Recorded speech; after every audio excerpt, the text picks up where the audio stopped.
Nous voulons encore chanter à l'honneur de notre Dieu. Sans suffit pour combler le cœur. Une flèche dans ta présence fleurie, car tu peux restaurer.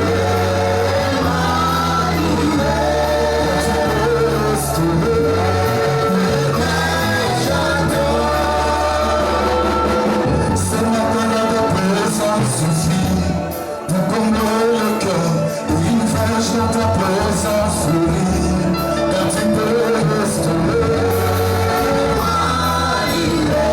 Car tu peux restaurer. Jésus, tu peux tout changer. Tu peux restaurer.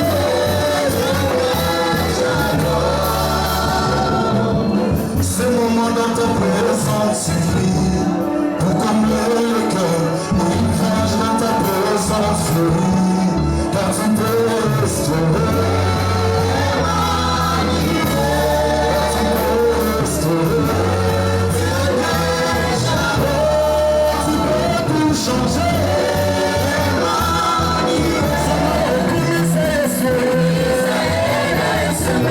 Alléluia.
commencer à s'exposer. Adore encore le Dieu véritable. Adore encore le Dieu vivant. Adore encore le Dieu mort. Adore ton Dieu. J'attends les émotions.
Que Dieu vous bénisse.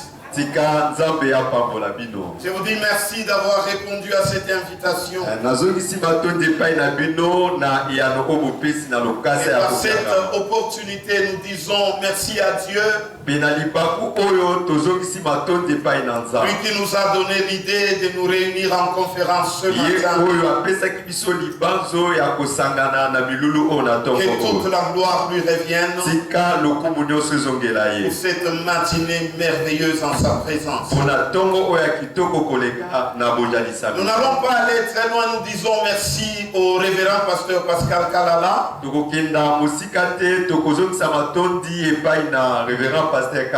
qui nous a accueillis à Bandundu et qui nous a adoptés comme un fils. Lui qui nous a établis en ces lieux. Vous savez frère, il y a des rencontres qu'il faut faire dans la vie. David Chibley, c'est un révérend américain qui venait souvent à Kinshasa. Il y a aussi j'allais aussi aux conférences, des leadership conférences des pasteurs Sonny Mukwenzi Emmanuel de l'église La Restauration. David azali motambusina États-Unis abandai koya kopesa ba conférence na Kinshasa na kendeki pe na milulu mususu ya révérend pasteur Sonny Gafuta Mukwenzi.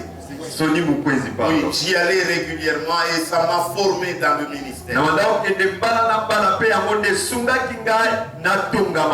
Et j'encourage les jeunes gens qui sont parmi nous. Vous n'avez pas la chance de faire l'institut biblique, mais quand vous entendez parler d'une conférence qui donnent des visions, qui enseignent sur la vision, sur le ministère, ne manquez pas, allez-y, ça vous aide à vous former.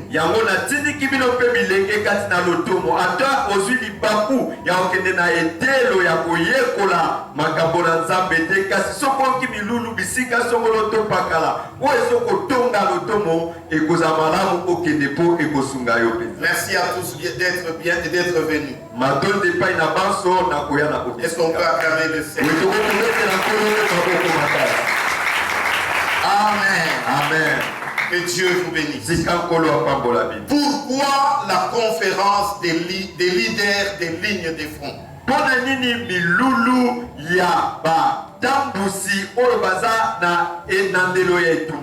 Bien-aimé, le mot leader est un mot emprunté à la langue anglaise.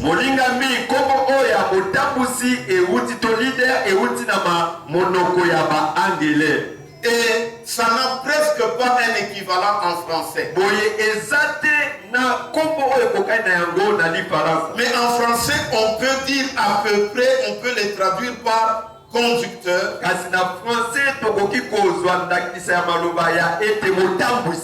encadreur et dirigeant. Mais c'est pas n'importe quel dirigeant, n'importe quel encadreur ou n'importe quel conducteur.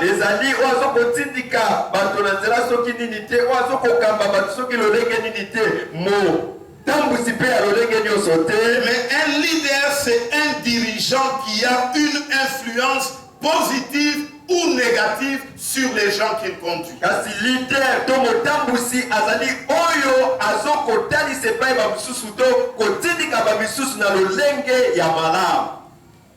Bien aimé, pourquoi ligne de front? Ligne de front, c'est un langage que nous empruntons à l'armée, c'est un langage des militaires.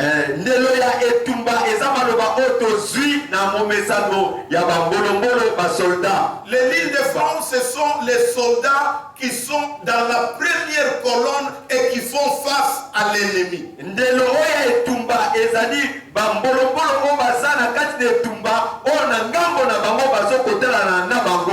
Et quand ils sont aux lignes de front, ils sont face à la mort.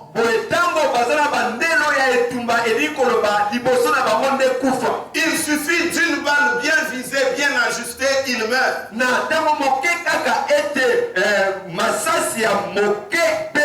Et ce sont des gens qui sont tout le temps exposés à la mort.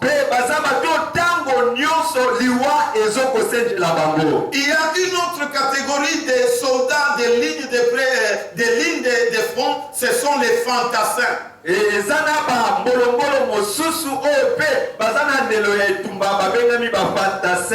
fantassins sont des soldats qui sont équipés, entraînés tels que quand les avions ont largué des bombes,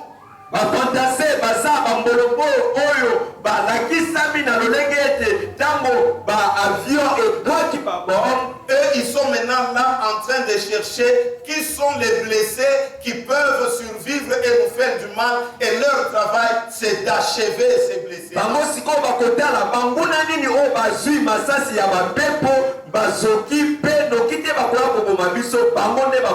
Et nous voyons aussi que ces fantassins sont exposés au même risque que les leaders des lignes de front, parce qu'un blessé peut aussi avoir la capacité de prendre son arme et de tirer sur lui.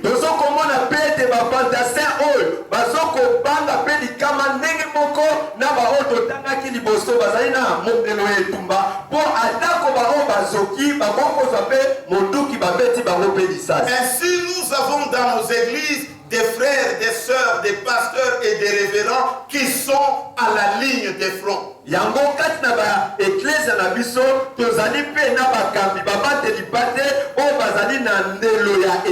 Ce sont des gens que même l'ennemi, les diables et les sorciers les voient, ils les aperçoivent facilement et ils sont exposés aux attaques de l'ennemi.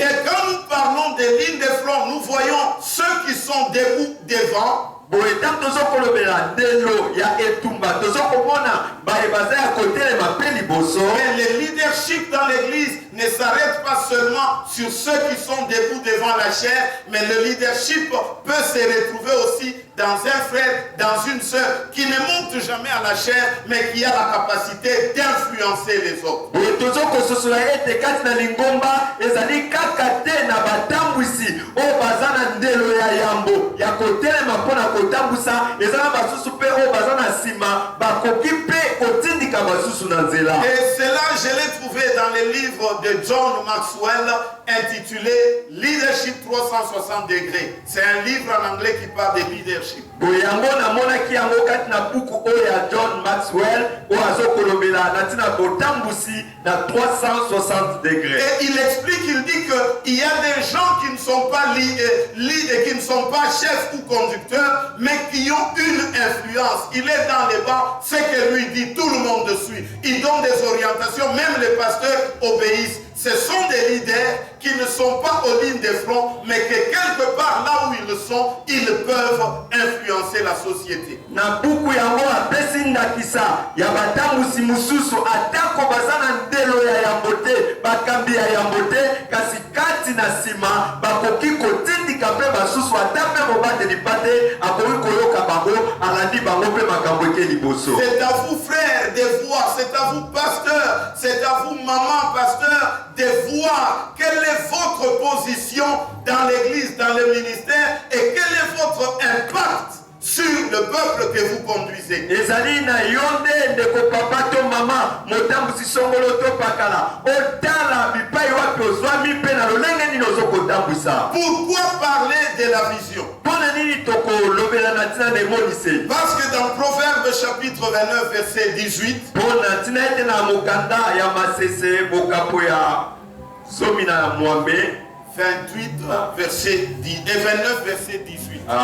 Masese tukumi bale na libwa eteli ya zomi na mwambe. En français courant, la Bible dit ceci. Na palanza ya pete balobi boye. Lorsqu'il n'y a plus de vision d'avenir, tango emoniseli pona lobi eza lisusu te. un peuple vit dans le désordre. Libota songolo bazokopika kati na mobulu. Heureux alors l'homme qui obéit à la loi. Esengo na moto oyo akotosa mobe. Bien-aimé, pourquoi parler de la vision? Molinga mipona ni toloba na tina na emonise. Ou bien pourquoi ce jour nous rappeler de la vision? Pona ni na mokolo oyo tozongisa na libanzo na biso na tina na emonise. Nous rappelons la vision parce qu'il peut arriver qu'en marchant, on oublie les objectifs, on oublie pourquoi Dieu nous a appelés, parce que nous avons maintenant beaucoup de membres, parce que nous avons maintenant beaucoup d'argent, parce que nous avons acheté ceci ou cela, et la personne reste bornée dans ce qu'il a eu, dans ce qu'il a gagné, oubliant l'objectif, pourquoi Dieu l'a établi. Boye tozokolobela na tina na yango po ete na kotambolaka kotambusaka makambo moto akoki komona ete azwi bato ebele azwi mbongo ebele akomi na biloko ebele abosani tina oyo babengelaki eto emoniseli suka na yango eza nini. C'est pourquoi frères, pasteurs, révérends, bien-aimés, conducteurs des chorales, dirigeants des louanges, ne nous laissons pas affecter par ce que nous pouvons avoir ou ce que nous pouvons rencontrer dans le chemin du ministère. Soyons focus sur ce que Dieu nous a dit quand il nous a établis. Yango tina ndeko motambusi ezala kati na bayembi kati na poto oto mosala songolo ebongi te otala kaka tina ya bisika bipai okomisi yango lelo kasi obosana oyo nzambe yebisaki oyo ebandeli mingi kolekesekeli osangisa likanisi na yo na oyo nzambe yebisaki yo ntango abengaki yo. Il y a celui qui est assis avec vous. N'oublie pas ta vision. Dis-lui. Dis-lui bien, n'oublie pas ta vision. Oh, lui n'a pas l'onction. Tourne-toi par là, c'est lui qui est de l'autre côté. N'oublie pas ta vision. Amen. Amen. Bien aimé, je vais définir un peu la vision et nous allons évoluer. Le Saint-Esprit nous a mis à cœur quelques définitions par rapport à la vision. Nous n'avons pas beaucoup consulté les dictionnaires, mais nous avons reçu et nous avons compris ce que nous pouvions donner comme définition de la vision.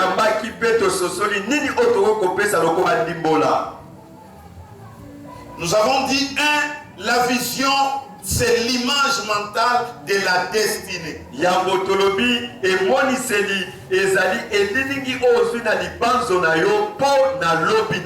Quand je parle de la vision ici, je ne parle pas de la vision comme Marie qui est assise chez elle. Dieu vient lui dire, tu seras enceinte, tu auras un fils. Mais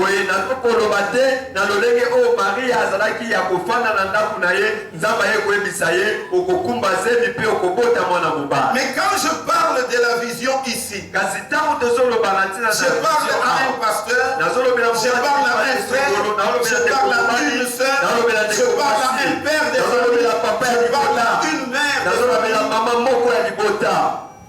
La vision, c'est l'image mentale de la destinée. Qu'est-ce que je serai demain? Quelle sera cette église dans 5 ans? Quelle sera ma famille dans 10 ans? Tu peux déjà te créer une image de la destinée de ton église, de la destinée de ta famille, de la destinée de tes enfants. La deuxième définition,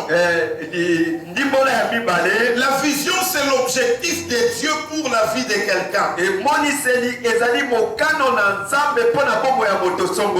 C'est au fait la pensée que Dieu avait avant d'organiser la conception. Et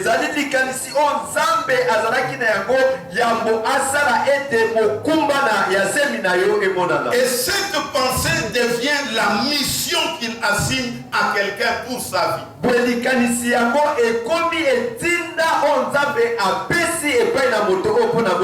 est l'objectif?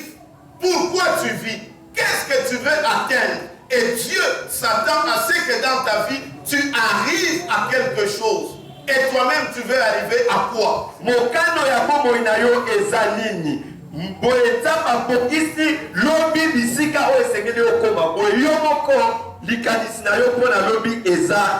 La vision que tu as eue pour ta vie devient la mission que toi tu dois te donner. Il faut que j'accomplisse ça avant de mourir et de partir.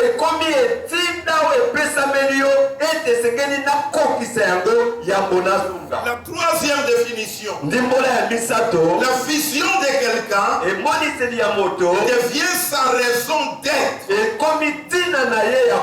le but même de son existence. Jésus avait compris la raison de sa venue sur la terre. Comme nous pouvons bien le lire dans Jean chapitre 18 verset 37.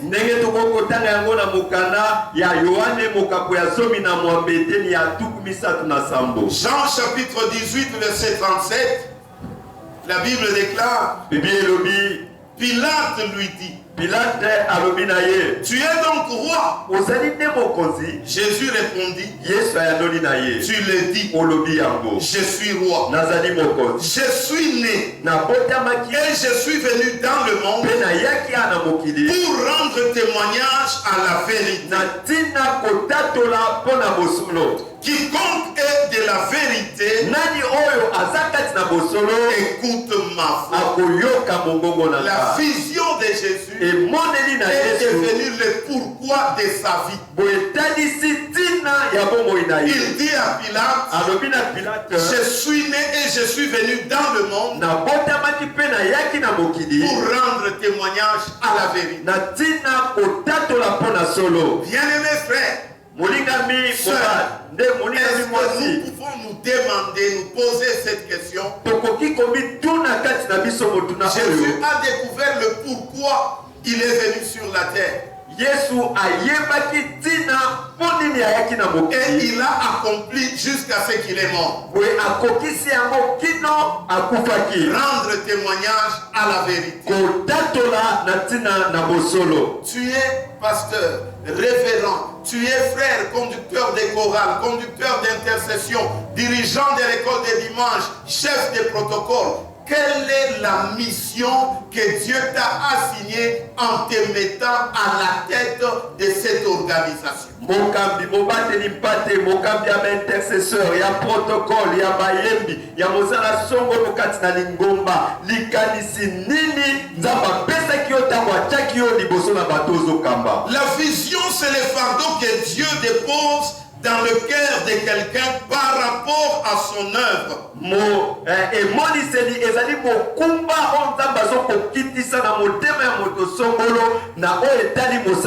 Par rapport à son pays, par rapport à une personne ou une situation quelconque. La vision, c'est le désir d'accomplir une tâche noble que l'homme se monte dans son cœur.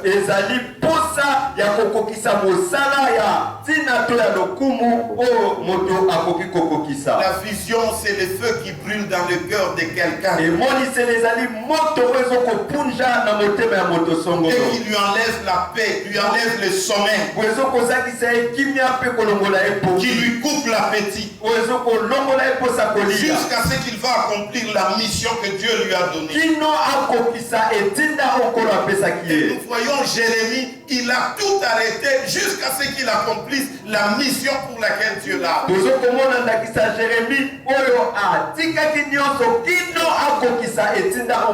La vision, c'est le plan de Dieu qui doit être accompli par l'homme sur la terre.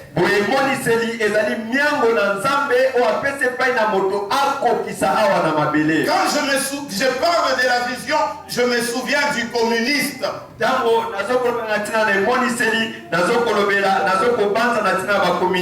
Un communiste a dit le communisme c'est ma vie. Quelqu'un ne peut pas être mon ami s'il ne m'aide pas à accomplir les objectifs du communisme.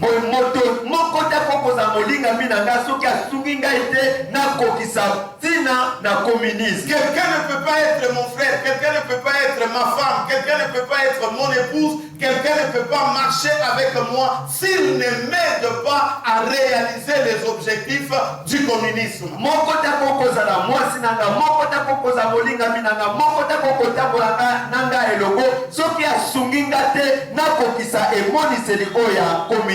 Il dit je divorcerai de ma femme si elle s'oppose au communisme. De la même manière, ce matin, je voudrais interpeller les hommes de Dieu, les femmes de Dieu, les enfants de Dieu, que si quelqu'un devient obstacle à l'accomplissement de notre mission, à la réalisation de notre vision, ça devient un fardeau. Ce qu'il faut faire, c'est de nous séparer de lui.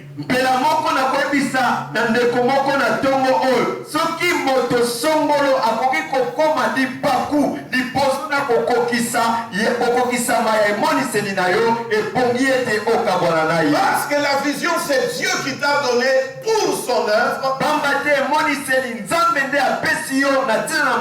Et quelqu'un vient te pousser à abandonner la vision et facilement tu acceptes.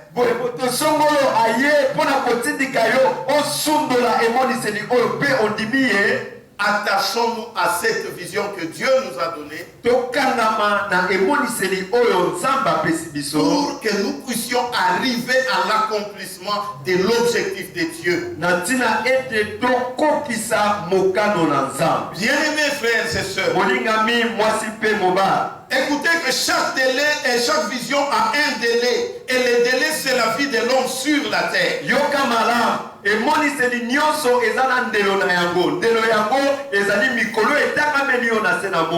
C'est pour cela que nous disons la vie est trop courte.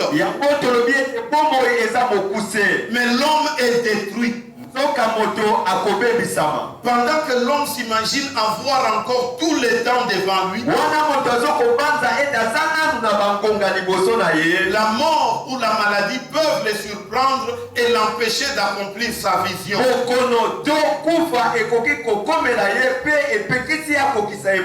Et il risque de ne pas achever sa mission sur la terre. C'est pourquoi n'attends pas demain. Commence déjà aujourd'hui à travailler pour l'accomplissement et la réalisation des objectifs que tu te donnes.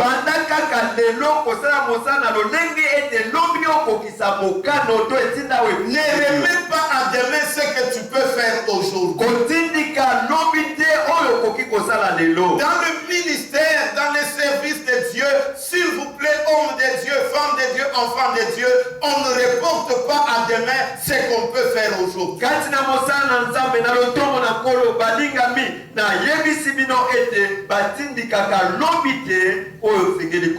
Vous pensez à la grandeur dans votre ministère, vous pensez à la grandeur dans votre vie, vous voulez réaliser et réussir dans ce que vous faites pour Dieu, n'attendez pas demain, ce que vous pouvez faire aujourd'hui, faites-le.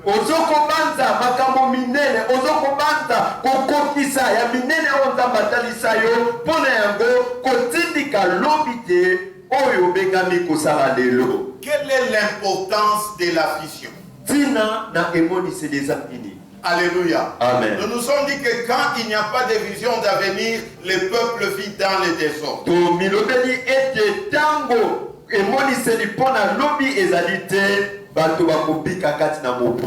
La vision stabilise la vie.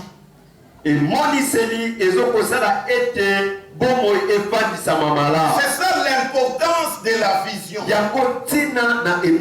Elle stabilise la vie.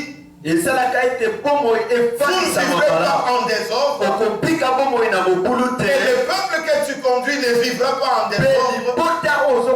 Parce que la main de Dieu vous accompagne. C'est lui qui découvre sa vision. C'est lui qui découvre la raison de son existence. Ne t'attends pas. Il fait toutes choses avec précision. Quand on lui pose des questions sur son ministère ou sur sa vision, il répond clairement et avec exactitude. Pourquoi? Parce qu'il voit clairement son futur. C'est lui qui a une vision de sa vie. Il voit clairement son futur. L'importance de la vision. La vision donne de l'espoir. Vous voulez espérer dans la vie, espérer des grandes choses, commencez déjà à avoir une vision. Parce que tant que vous avez la vision, même la mort s'interdit de vous atteindre jusqu'à ce que vous accomplissiez la vision. Quelqu'un qui connaît sa vision, il ne se laisse jamais décourager. Il voit son avenir aussi clairement que son présent. Il vit la gloire future de sa vie comme si elle était présente.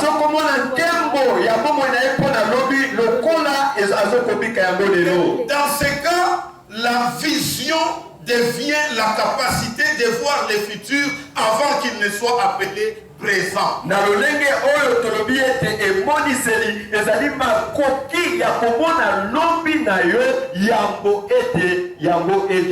C'est dans ce cas ici que je cite mon fils Dan. Il m'a dit: papa, la prière est l'antichambre dans laquelle se prépare la photo de votre demain que vous allez appeler témoignage. Awa nazoloba na tina na mwana nga moko alobi ete emoniseli ezali suku bipai wapi ozoko sosola lobi na yo yango. Et la photo de votre lendemain pour qu'on l'appelle témoignage. Ok.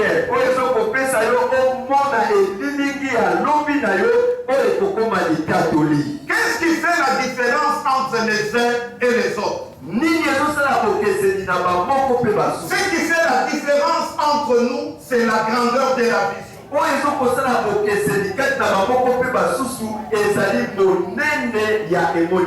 Bien-aimé, découvrez votre vision. La différence qui fait qu'il y ait des grands hommes, des petits hommes, qu'il y ait des grands serviteurs, qu'il y ait des petits serviteurs, qu'il y ait des grandes églises, qu'il y ait des petits serviteurs et des petites églises, le problème c'est la vision. Et l'homme ça la était et pendant la ngambo moko batu ya minene na ngambo mususu batu ya mike eklezia ya monene na eklezia ya moke bazena nzambe ya minene na bazena nzambe ya mike ezalika likambo emoniseli. Bien-aimé, chacun de nous est né pour accomplir une mission spécifique. Molingami moko na biso abotamaki po akokisa etinda oyebani mala. Et personne ne remplace personne. Moko te akokozwa bisika ya mosusu. Dans le ministère, dans l'église, dans la vie du peuple de Dieu, chaque personne est unique et irremplaçable. À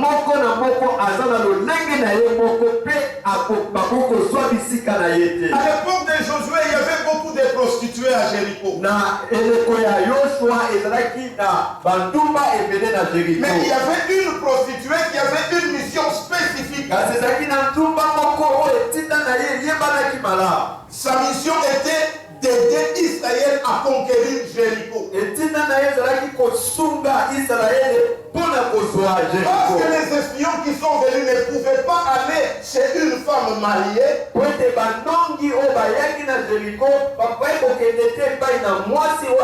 Il fallait une prostituée.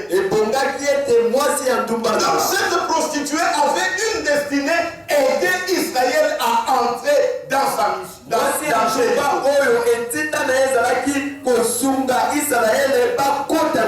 Nous sommes beaucoup de pasteurs, nous sommes beaucoup de révérends, beaucoup de frères, beaucoup de sœurs. Mais ce que toi, Dieu a destiné pour toi à faire dans la vie de Bandundu est différent de ce que Dieu m'a destiné à faire.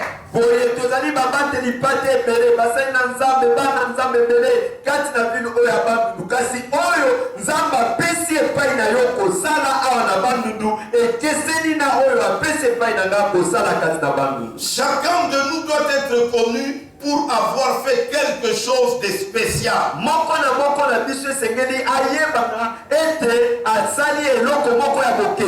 Chers serviteurs, servantes de Dieu, marquons notre génération en faisant une œuvre inoubliable. À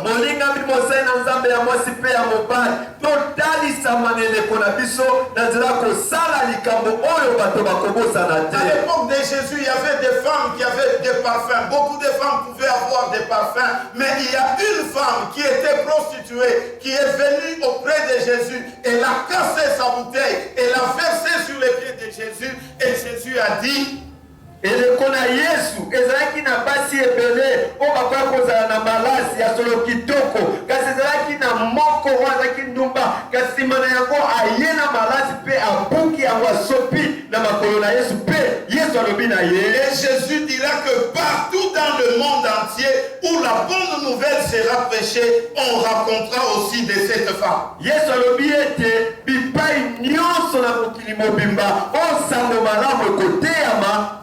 Ayons tout ce que nous pouvons avoir. Nous manquons tout ce que nous pouvons avoir. Mais ce qui est important, que je puisse accomplir pour Dieu une œuvre inoubliable. Partout où on parlera de cette femme, on parlera aussi de cette femme. C'est dans Marc chapitre 14 verset 6 à 9.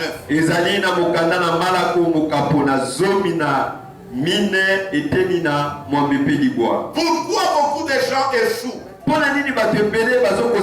Par manque de vision. Parce que la vision, c'est la clé de la réussite dans la vie. Si tu veux réussir dans la vie, il faut avoir une vision et se préparer méticuleusement à réussir pour accomplir cette